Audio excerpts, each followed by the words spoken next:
Sebenarnya ada 3 opsi waktu itu kan, September kah, 9 Desember kah, atau April kah, atau 23 September 2021. Karena yang menentukan kebijakan itu kan dari pusat, kita di daerah hanya melaksanakan. Kalau misalkan ditunda lagi, COVID ini kapan selesai kita juga nggak tahu.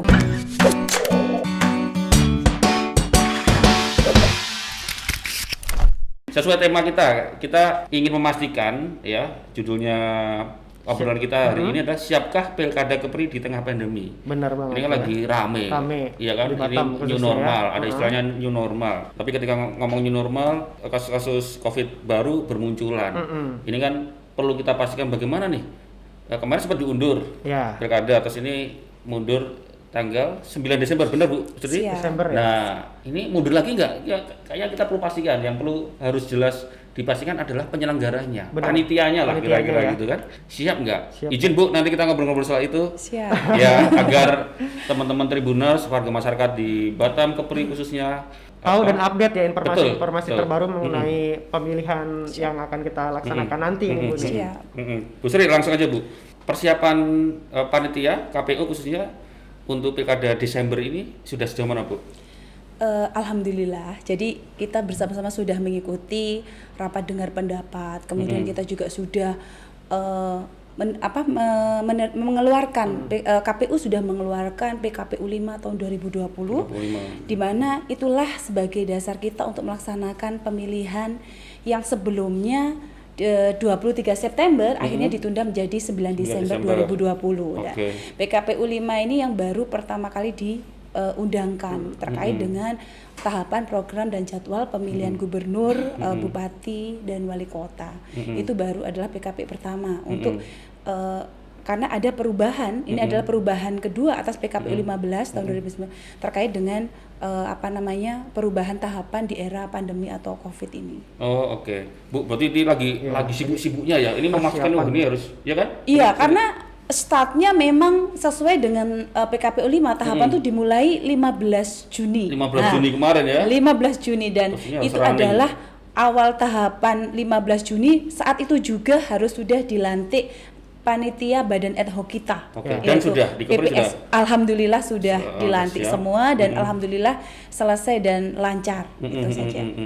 Bu, ini kan sudah ditetapkan 9 Desember. Terus ini ada kelonggaran terkait dengan COVID-19. Orang udah mulai ini, tapi di lapangan kan banyak kasus-kasus baru. Ini muncul kasus-kasus positif COVID-19. Kira-kira masih memungkinkan lagi ditunda nggak Bu? Atau udah apapun kejadiannya kondisinya, gitu. Apapun kondisinya tetap tanggal 9. Karena yang menentukan kebijakan itu kan dari pusat, kita di daerah hanya melaksanakan.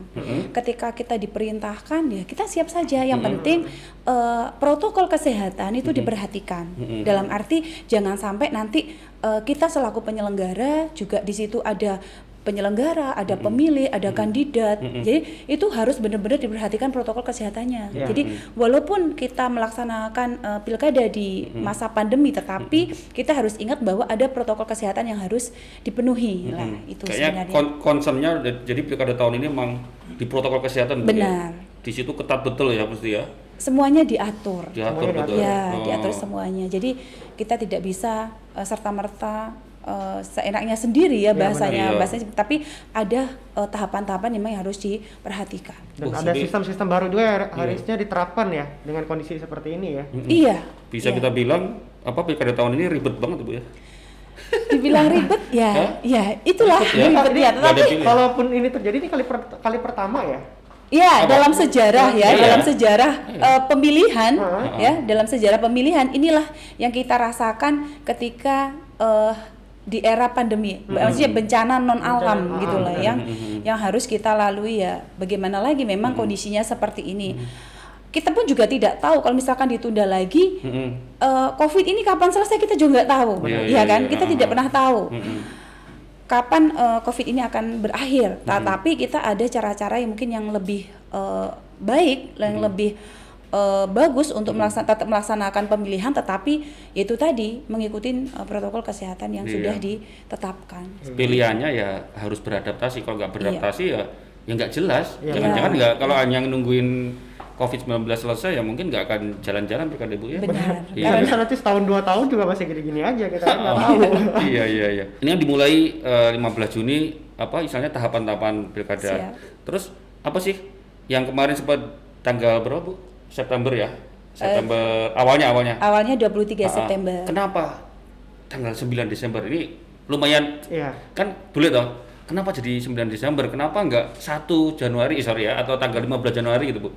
Jadi ketika mereka ada penundaan di bulan kemarin kita sempat berhentikan di bulan Maret itu kan, Maret, April, Mei. Jadi ada 3 bulan di situ tertunda, ya kan. Ketika 23 di September, Oktober, November, Desember, ada 3 bulan yang bisa kita ganti. Dalam arti mengganti masa sebelumnya itu kan yang 3 bulan itu diperhitungkan. Ternyata dapatlah itu 9 Desember. Sebenarnya ada 3 opsi waktu itu kan, 9 Desember K atau April K atau 23 September 2021. Ada 3 opsi sebenarnya. Ada 3 opsi waktu itu. Tetapi ternyata dari kebijakan di pusat, dari rapat dengar pendapat Komisi 2, kemudian dari Bawaslu, KPU, Kemendagri, mereka memang sudah menyepakati bahwa 9 Desember sebagai hari pemilihan serentak. Ya bagaimana lagi, itu sudah menjadi kebijakan dan waktu itu sudah sempat dikeluarkan Perpu nomor 2 ya kan, nomor 2 2020. Kita pun juga memahami di situ Perpu itu ada beberapa pasal-pasal yang dituangkan di situ bagaimana prosesnya untuk melaksanakan pemilu ketika di era pandemi. Iya. Bu, ini kan nanti sudah diputuskan masa kampanye kan kira-kira selama 71 hari. Ya benar Bu ya. Nah, itu kan pasti akan ada yang berbeda dengan pilkada-pilkada sebelumnya karena ini di tengah pandemi. Ada peraturan kampanye yang berubah atau ada hal yang baru di pilkada tahun ini Bu?